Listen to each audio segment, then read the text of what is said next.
Hello प्रिय विद्यार्थियों, आपका हमारे YouTube चैनल एलिवेटिंग बोर्ड में स्वागत है। आइए शुरू करते हैं।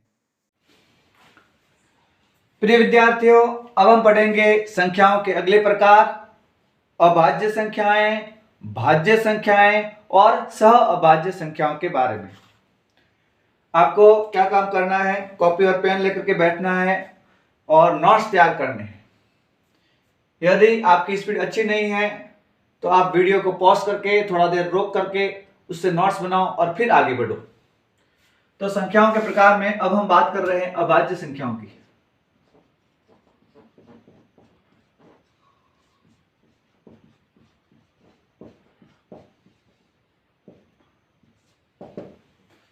और एक है भाज्य संख्याएं,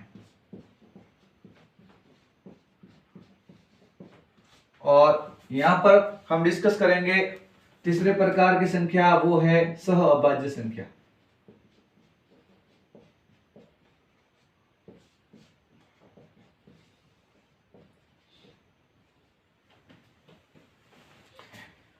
प्रिय विद्यार्थियों, तुम्हें यह तो पता ही होगा कि एक का भाग सभी में जाता है, चाहे वो अभाज्य संख्या है, भाज्य संख्या है या फिर सह अभाज्य संख्या है, एक का भाग सभी में जाता है।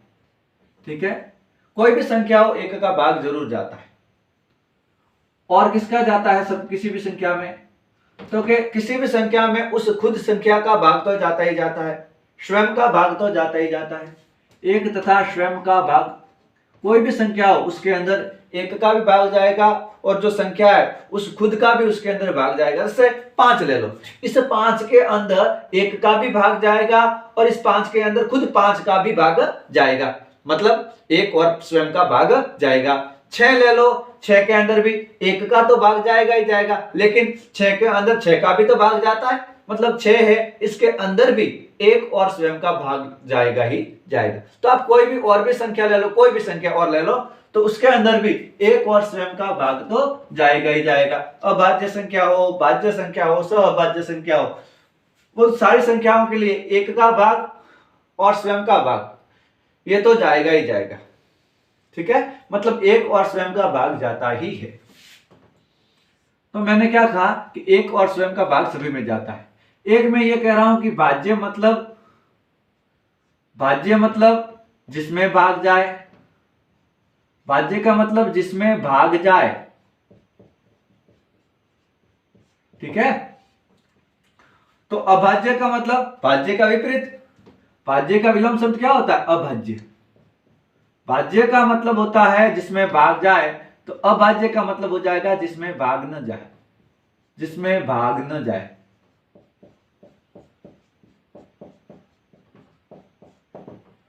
ठीक है,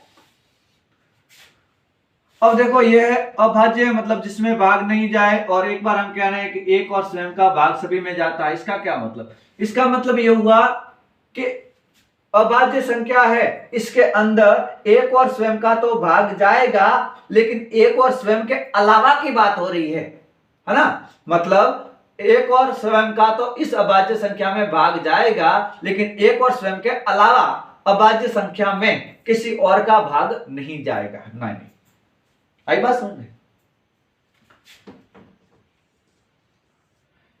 एक और स्वयं का तो भाग सभी में जाता है, इसमें भी जाएगा।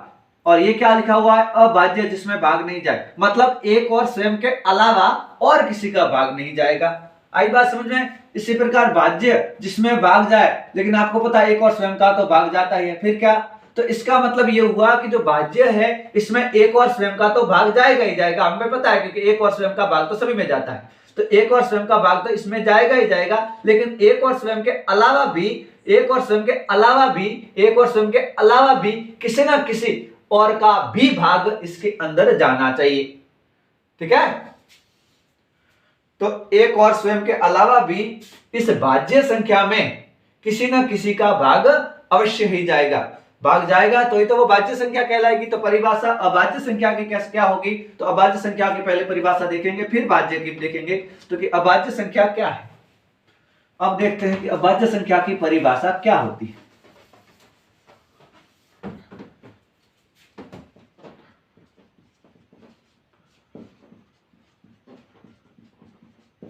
ऐसी संख्याएं जिसमें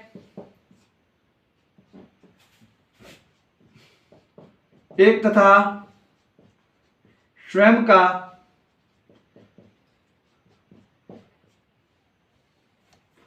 ऐसी संख्याएं जिसमें एक तथा स्वयं का भाग जाए लेकिन एक तथा स्वयं के अलावा किसी का भाग नहीं जाए, तो यहीं लिख लेते हैं। ऐसी संख्याएं जिसमें एक व स्वयं के अलावा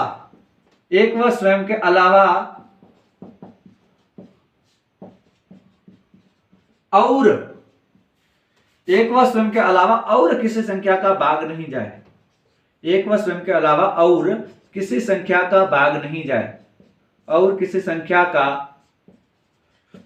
भाग नहीं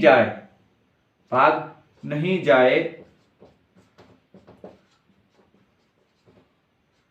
अभाज्य संख्या कहलाती है।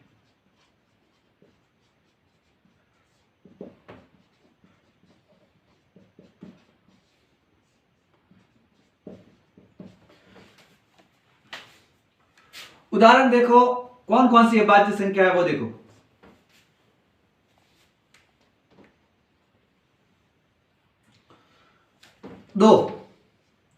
दो के अंदर आप देखोगे कि दो के अंदर एक का भाग जाता है और स्वयं दो का भाग जाता है। एक और स्वयं के अलावा दो के अंदर और किसी का भाग नहीं जाता, इसलिए तुम क्या कहोगे, दो क्या है, अभाज्य संख्या। क्या लिखा हमने, ऐसी संख्याएं जिसमें एक व स्वयं के अलावा और किसी संख्या का भाग नहीं जाए अभाज्य संख्या कहलाती है। अब दो देखो, दो के अंदर भी एक और स्वयं के अलावा किसी का भाग नहीं जाता, एक और स्वयं दो, एक दो के अंदर एक और स्वयं दो का ही भाग जाता है। ऐसी और कौन सी संख्या है जिसमें एक और स्वयं का ही भाग जा रहा है, वो देखो तीन। इस तीन में भी एक और स्वयं तीन का ही भाग जाता है, इसके अलावा और किसी का भाग नहीं जाता, इसलिए अभाज्य संख्या है। उसके बाद में आप देखो पांच के अंदर भी ऐसा ही है, 7 के अंदर भी ऐसा ही है, 11 के अंदर भी ऐसा ही है, 13 के अंदर भी ऐसा ही है, और भी ऐसे सारी की सारी संख्याएं अभाज्य संख्याएं कहलाएगी जिनमें एक और खुद के अलावा, एक और स्वयं के अलावा और किसी संख्या का भाग नहीं जाता, वो क्या होगी, अभाज्य संख्याएं होगी। ठीक है, यहां पर देखो कोई भी संख्या ऐसी नहीं है जिसमें एक और स्वयं के अलावा और भी किसी का भाग जाए। ठीक है, सारी की सारी ऐसी संख्या है जिसमें एक और स्वयं के अलावा और किसी का भाग नहीं जाता है, इसलिए क्या है, अभाज्य संख्या है। भाज्य संख्या मतलब जिसमें भाग जाए, अपन को पता है एक और स्वयं का तो भाग जाता ही है, लेकिन एक और स्वयं के अलावा भी किसी ना किसी का भाग जाना ही चाहिए, तो ही भाज्य संख्या होगी। एक और स्वयं के अलावा यदि किसी का भाग नहीं जाता तो वो तो फिर अभाज्य संख्या हो जाएगी। तो देखो भाज्य संख्या की परिभाषा क्या होगी, ऐसी संख्याएं जिसमें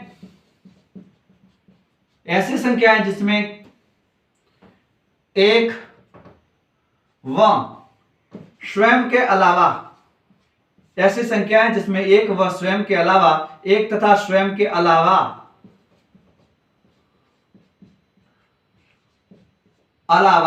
और भी किसी संख्या का भाग जाए, स्वयं के अलावा और भी, ठीक है, एक और स्वयं के अतिरिक्त भी और किसी संख्या का भी भाग जाए, और भी किसी संख्या का भाग जाए।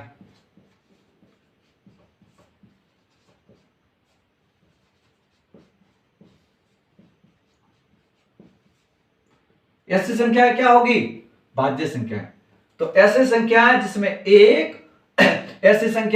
एक व स्वयं के अलावा और भी किसी न किसी संख्या का भाग जाए, ऐसी संख्याएं भाज्य संख्या कहलाती है। एक और स्वयं के अलावा भी भाग जाए किसी का, तो ऐसी संख्याएं क्या कहलाती है, भाज्य संख्याएं कहलाती है। ऐसी संख्याएं जिसमें एक व स्वयं के अलावा भी किसी न किसी संख्या का भाग जाए, ऐसी संख्याएं भाज्य संख्याएं कहलाती है। ऐसी संख्याएं क्या कहलाती है, भाज्य संख्याएं कहलाती है। ठीक है, अब हम पढ़ते हैं सह अभाज्य संख्याएं। सह का मतलब साथ, या कहें एक साथ भी कह सकते हैं, सह का मतलब एक साथ। अभी देखो यहां देखा था अपन ने, भाज्य मतलब जिसमें भाग जाए, और भाज्य का विलोम होता है अभाज्य मतलब जिसमें भाग नहीं जाए। तो सह अभाज्य का मतलब क्या हो जाएगा, जिसमें एक साथ भाग नहीं जाए, जिसमें एक साथ भाग नहीं जाए। देखो ऐसा क्यों होगा, क्योंकि अभाज्य का मतलब जिसमें भाग नहीं जाए, अभाज्य का मतलब जिसमें भाग नहीं जाए, भाज्य का मतलब जिसमें भाग जाए, और भाज्य का विलोम अभाज्य, तो अभाज्य का मतलब क्या होगा, जिसमें भाग नहीं जाए, जिसमें भाग नहीं जाए। और सह का मतलब होता है एक साथ, तो इस पूरे शब्द का अर्थ क्या होगा, जिसमें एक साथ भाग नहीं जाए। देखो जिसमें एक साथ भाग नहीं जाए इसका अर्थ क्या हुआ, तो मैं बताता हूं कि एक साथ भाग जाए इसका अर्थ क्या होता है। एक साथ भाग जाए मतलब देखो ये 5 है, ये 30 है, इसमें एक साथ किसी संख्या का भाग जा रहा है, देखो 5 का, इसके अंदर भी 5 का भाग जा रहा है, इसके अंदर भी 5 का भाग जा रहा है, 5 एकम 5, 5 सिंह 30, तो इसमें एक साथ भाग जा रहा है। और देखो 6 और 15, इसमें भी एक साथ भाग जा रहा है, देखो 3 का, 3 दूनी 6, 3 पंजे 15, 6 और 15 में भी एक साथ 3 का भाग जा रहा है, तो ये होता है एक साथ भाग जाए। एक साथ भाग जाए मतलब आपस में कटे, तो एक साथ भाग नहीं जाए इसका मतलब क्या होगा, जो आपस में नहीं कटे। तो सह अभाज्य का मतलब होता है जिसमें एक साथ भाग नहीं जाए, मतलब जो आपस में नहीं कटे।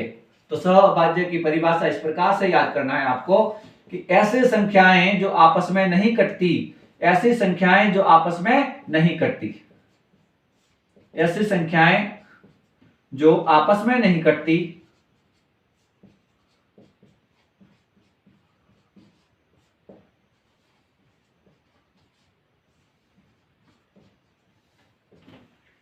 ऐसी संख्याएं जो आपस में नहीं कटती है, सह अभाज्य संख्याएं कहलाती है। क्या कहलाती है, सह अभाज्य संख्याएं, सह अभाज्य संख्याएं कहलाती है।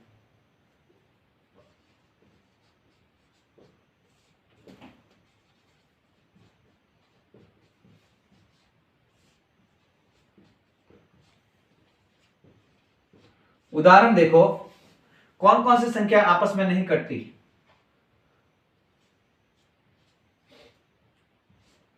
जैसे ये 5 और 3, ये आपस में नहीं कटती, ये आपस में नहीं कटती, इनके अंदर 5 और 3 के अंदर किसी भी संख्या का एक साथ भाग नहीं जाता।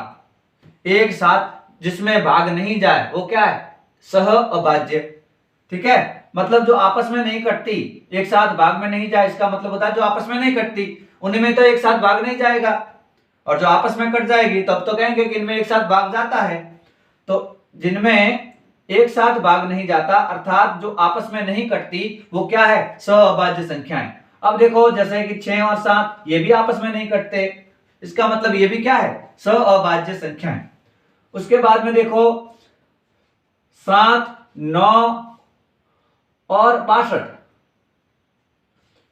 ठीक है, ये भी आपस में नहीं करते, ये भी क्या है, सह अभाज्य संख्याएं। और भी संख्याएं देखो 5 या नहीं 25 लिख लेते, चलो 25, 26 और 9, ये भी आपस में नहीं करते, तो ये भी क्या है, सह अभाज्य संख्या। जो जो संख्याएं आपस में नहीं कटती है वो सारी की सारी क्या कहलाएगी, सह अभाज्य संख्याएं, और जो इस प्रकार से आपस में कटेगी वो सह अभाज्य संख्याएं नहीं कहलाएगी।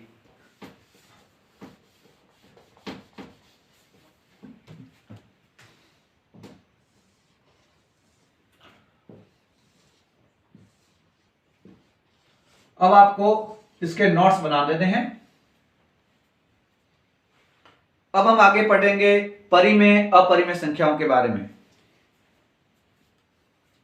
विद्यार्थियों अब हम पढ़ेंगे परिमेय संख्याएं, अपरिमेय संख्याएं, इनके बारे में। आइए शुरू करते हैं परिमेय संख्या।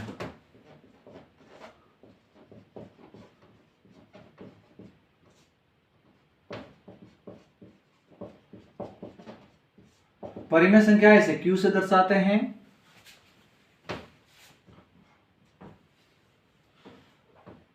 उसके बाद में एक चीज और, किसकी परिभाषा क्या होती है परिमेय संख्या की, वो देखो।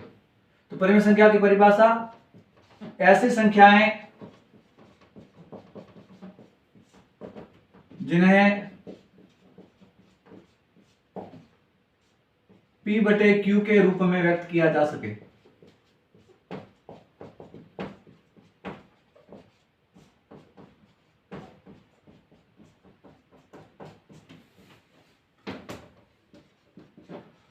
ऐसी संख्या है जिसे P बटे Q के रूप में व्यक्त किया जा सके जहां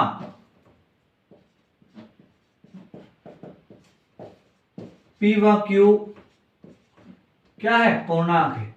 जहां P और Q क्या है, पूर्णांक है, तथा जो ये बटे में लिखा हुआ है Q, इसका मान 0 नहीं होना चाहिए। बटे वाली संख्या है ना, उसका मान 0 नहीं होना चाहिए। तो क्या कहेंगे, तथा Q का मान 0 नहीं है। क्या कहलाती है ऐसी संख्याएं, परिमेय संख्याएं कहलाती है। ऐसी संख्याएं जिन्हें P बटे Q के रूप में व्यक्त किया जा सके, जहां P और Q क्या है, पूर्णांक है और Q का मान 0 नहीं है। ऐसा है तो उन संख्याओं को परिमेय संख्याएं कहते हैं।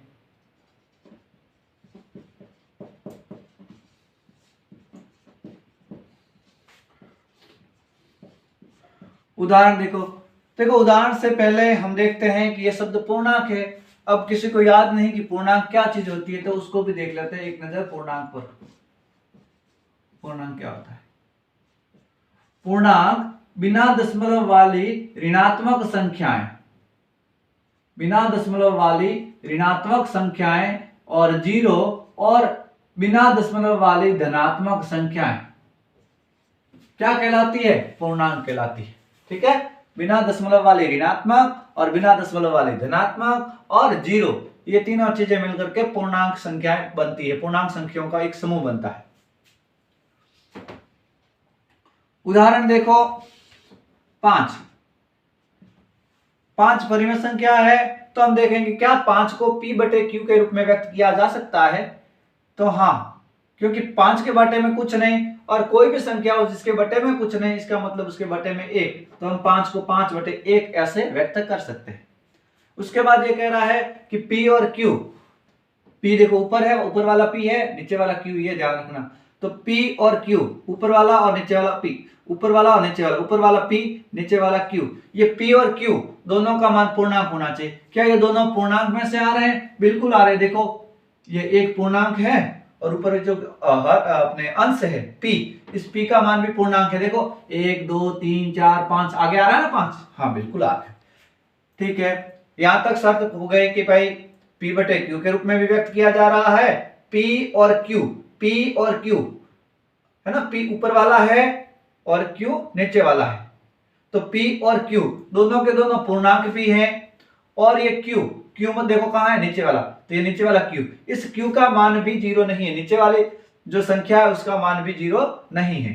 तो ये जो 5 है, 5 परिमेय संख्याओं की सभी शर्तों का पालन करता है, सभी शर्तों को संतुष्ट करता है, इसलिए 5 क्या है, परिमेय संख्या है।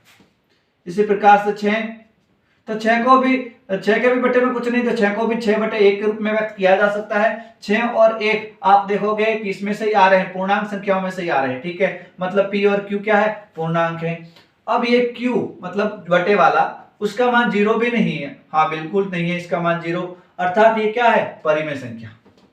ठीक है, P बटे Q के रूप में व्यक्त किया जाए और P और Q का दोनों का मान पूर्णांक भी होना चाहिए, इनमें से ही आना चाहिए। पूर्णांक समाल संख्या है ना, इनमें से ही आना चाहिए और बटे में 0 नहीं आना चाहिए, हर में 0 नहीं आना चाहिए। हर में मतलब जो Q होता है ना, उसका मान 0 नहीं होना चाहिए। Q का क्या होता है, Q जो हर होता है वही होता है। ठीक है, तो हर का मान 0 नहीं होना चाहिए। ऐसी संख्या परिमेय संख्या कहलाती है।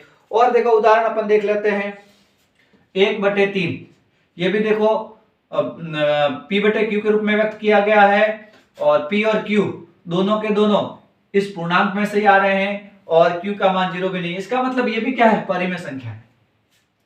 उसके बाद में -6/3, ये भी क्या है, परिमेय संख्या है। -5/4, ये भी क्या है, परिमेय संख्या। उसके बाद में -8/9, ये भी क्या है, परिमेय संख्या। ठीक है, तो ऐसे सारी संख्याएं जिन्हें P बटे Q के रूप में व्यक्त किया जा सके और P और Q अंश और हर P और Q दोनों का मान इस पूर्णांक में से आना चाहिए और ये जो हर है Q है इस Q का मान 0 नहीं होना चाहिए, बटे में 0 नहीं होना चाहिए। ऐसे संख्या है फिर वो क्या कहलाएगी? परिमेय संख्या कहलाती है। अपरिमेय संख्या की परिभाषा क्या हो जाएगी ये देखो।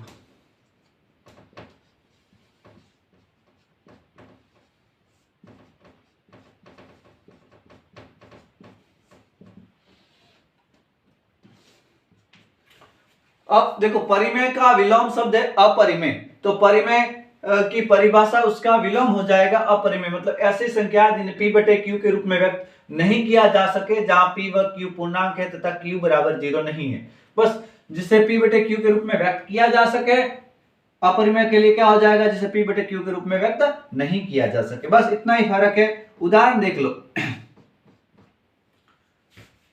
देखो प्रिय विद्यार्थियों, जो किसी का वर्ग हो, जैसे 4 है वो 2 का वर्ग है, 9 है वो 3 का वर्ग है, 16 है वो 4 का वर्ग है, तो जो किसी का वर्ग हो वो कहलाता है पूर्ण वर्ग, और जो किसी का वर्ग नहीं वो कहलाता है कि ये पूर्ण वर्ग नहीं है। जैसे 2 किसी का वर्ग नहीं है तो ये कहलाता है कि ये किसी का 2 किसी का वर्ग नहीं मतलब 2 पूर्ण वर्ग नहीं, तो 2 क्या कहलाता है? 2 पूर्ण वर्ग नहीं। जो पूर्ण वर्ग नहीं उसका वर्गमूल अपरिमेय संख्या होता है। इसी प्रकार से एक और उदाहरण देखो। 3 किसी का वर्ग नहीं, जो किसी का वर्ग नहीं वो पूर्ण वर्ग नहीं, और जो पूर्ण वर्ग नहीं उसका वर्गमूल अपरिमेय संख्या नहीं। उसके बाद देखो 5 भी इसी प्रकार से है, क्योंकि ये किसी का पूर्ण वर्ग नहीं और जो पूर्ण वर्ग नहीं वो अपरिमेय संख्या। उसी प्रकार से 6 देखो, 6 भी किसी का वर्ग नहीं, जो किसी का वर्ग नहीं वो संख्या कहलाती है पूर्ण वर्ग नहीं, मतलब 6 पूर्ण वर्ग नहीं है। जो पूर्ण वर्ग नहीं उसका वर्गमूल अपरिमेय संख्या। उसी प्रकार से 7 देखो, 7 भी किसी का वर्ग नहीं, जो किसी का वर्ग नहीं वो पूर्ण वर्ग नहीं, और जो पूर्ण वर्ग नहीं उसका वर्गमूल अपरिमेय संख्या। इसी प्रकार की और बहुत सारी संख्याएं, जो किसी का वर्ग नहीं वो क्या होगी? पूर्ण वर्ग नहीं, और जो पूर्ण वर्ग नहीं उसका वर्गमूल करोगे तो वो आएगा अपरिमेय संख्या है। दूसरा देखें तो दूसरा उदाहरण है पाई। ठीक है, कोई कहेगा सर पाई बराबर तो 22/7 होता है। मैं कहूंगा नहीं, ठीक है, क्योंकि पाई बराबर 22/7 अपन लेते हैं वो तो निकटतम मान होता है, उसके आसपास वाला मान होता है। ये आसपास वाला निकटतम मान क्या होता है आइए समझते इसको भी। मान लो आपने कोई चीज खरीदी और उसका वजन है 10 किलोग्राम और 995 ग्राम या 990 ग्राम। बस एक हल्का सा 10 ग्राम की जरूरत है 11 किलोग्राम बनाने के लिए, लेकिन 11 किलोग्राम नहीं है, तो आप क्या मानोगे कि ये तो लगभग 11 किलोग्राम है। कितना है? लगभग 11 किलोग्राम। तो 10 किलोग्राम 990 ग्राम है, इसका आपने निकटतम मान मान लिया 11 किलोग्राम। ये चीज होती है निकटतम।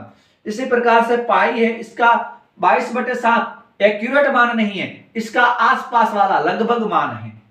ठीक है, एकदम एक्यूरेट मान नहीं है। जो पाई का एक एकदम सटीक मान है, एक्यूरेट मान है, वो क्या है? अपरिमेय संख्या है एक।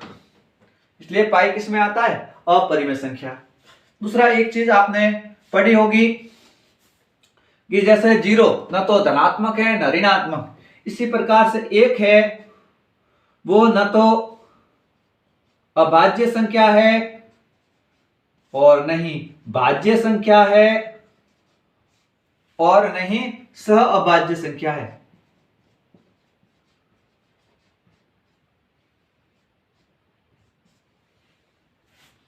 ठीक है, ये याद रखना। एक नहीं है, एक नहीं है, क्या नहीं है? तो ये चीज,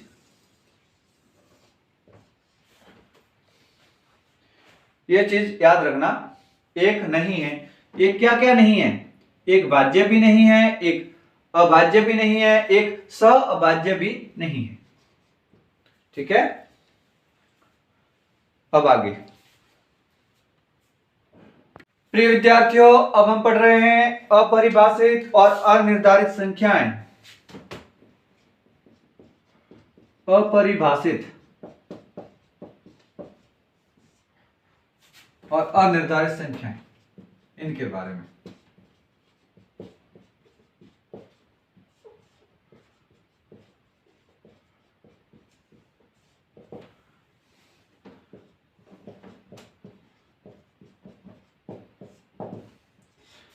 अपरिभाषित संख्या क्या होता है कि अपरिभाषित संख्याओं में तो क्या होता है कि हर में ही जीरो होता है, अंश में नहीं होता। और अनिर्धारित में क्या होता है, अंश और हर दोनों में ही जीरो होता है, या अंश और हर दोनों ही जीरो होता है अनिर्धारित संख्या में। और अपरिभाषित संख्या में अंश सिर्फ जीरो नहीं होता और हर जीरो होता है।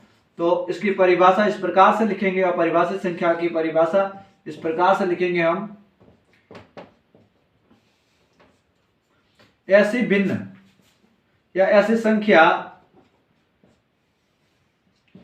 ऐसी भिन्न या ऐसी संख्या कहो जिसका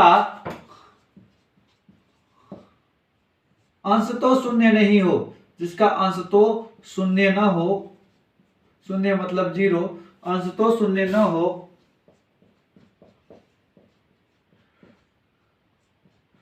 लेकिन हर शून्य हो, लेकिन हर शून्य हो।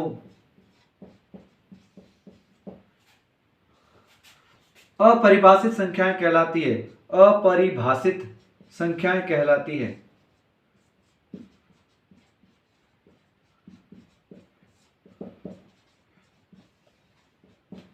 ठीक है, अब देखो कौन सी है अपरिभाषित संख्या, वो देखो यहां पर आप उदाहरण देखो, जैसे अंश में कोई भी चीज हो, जीरो ना हो, जैसे -5, 3, 4, -2, 1.5 कोई भी, लेकिन हर शून्य हो, बटे में शून्य हो, बटे में क्या हो, शून्य हो।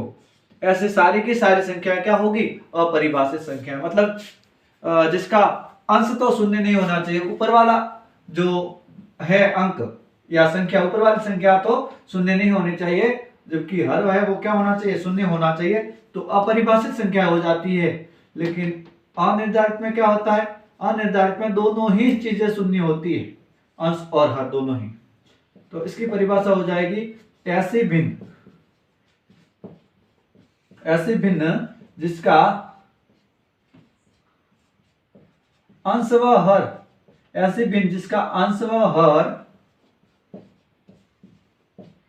दोनों शून्य हो, ऐसी भिन्न जिसका अंश व हर दोनों शून्य हो, क्या कहलाती है, अनिर्धारित संख्याएं कहलाती है, अनिर्धारित संख्याएं कहलाती है,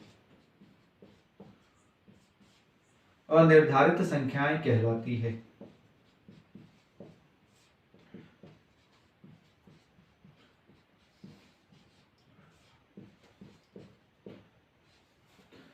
उदाहरण देखो, जैसे ये संख्या है 0/0, यहां पर आपने देखा कि अंश और हर दोनों के दोनों शून्य हैं, तो ये क्या है, अनिर्धारित संख्या है। अनिर्धारित में अंश और हर दोनों शून्य होना चाहिए, और अपरिभाषित में अंश शून्य नहीं होना चाहिए लेकिन हर शून्य होना चाहिए। प्यारे विद्यार्थियों, यदि वीडियो आपको अच्छा लगा है तो लाइक, शेयर, सब्सक्राइब और कमेंट करना ना भूलें। Thank you for watching.